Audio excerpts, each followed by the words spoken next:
members of the Muslim Brotherhood in the U.S. have something to replace the Constitution with Sharia law. If you were elected, will you declare the Muslim Brotherhood a terrorist organization and have the Department of Justice work to stop it working in the U.S.? The Muslim Brotherhood is a terrorist organization. Okay?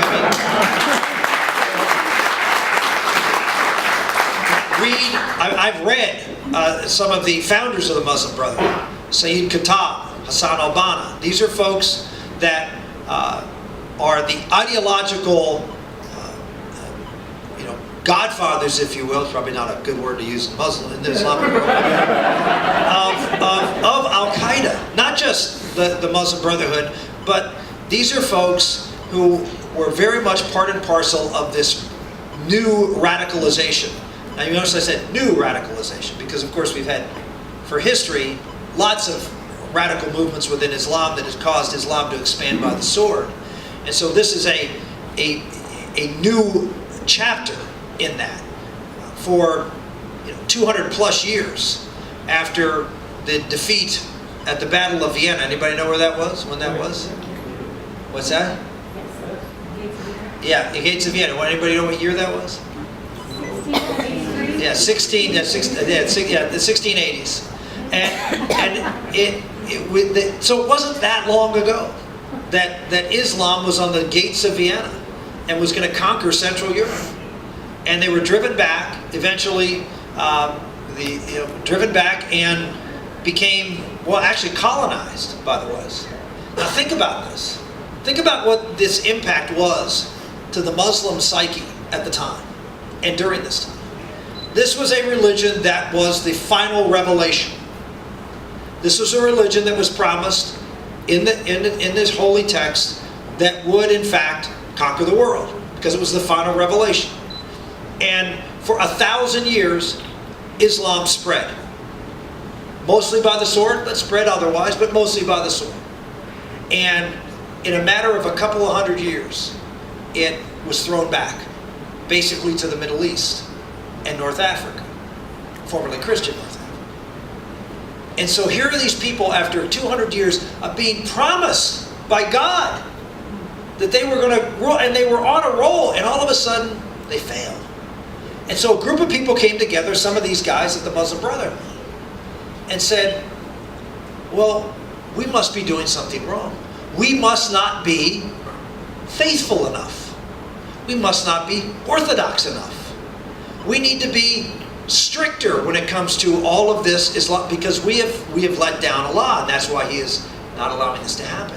And so you see these writings as people are stewing in the fact that the West is dominating. They're in colonies. They're being controlled by the infidels. I mean, just imagine the embarrassment on a culture, on a religion.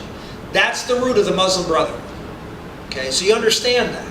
The root of the Muslim Brotherhood is that we need to regain our footing so we can fulfill what the Prophet told us is the destiny of Islam, which is to do you all a favor and force you to convert. Okay, that's a favor.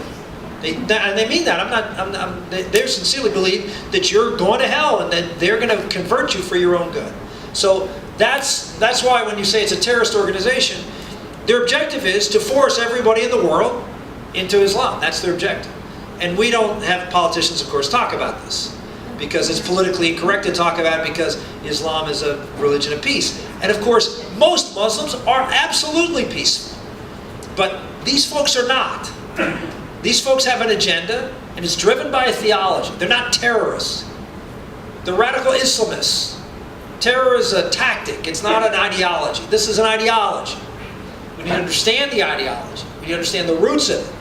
We understand what the threat is to this country. And if we don't have someone who's willing to explain it to us, then you're not going to get the American public motivated to respond to the threat if they aren't aware of it.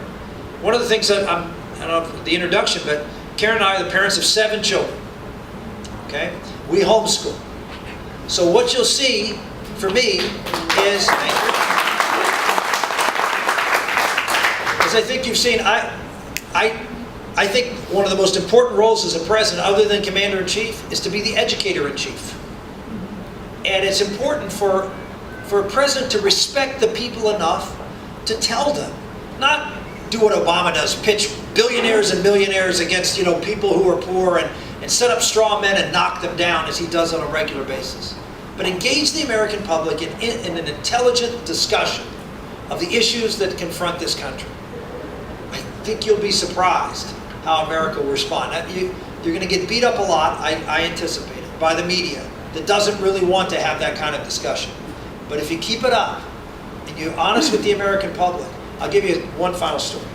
Yesterday, I'm at the Value Voters Summit, and I'm doing a picture line. People are standing in line taking pictures with me. We just had a little coffee in the morning.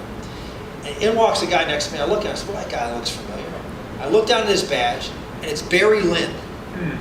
Does anybody know who Barry Lynn is? Yeah. Who's Barry Lynn? Americans United for Separation of Church and State. Americans United for Separation of Church and State. He's an atheist. He's the guy that sues all these folks and drives God out of the schools and everything. Barry Lynn. Reverend Barry Lynn. Reverend.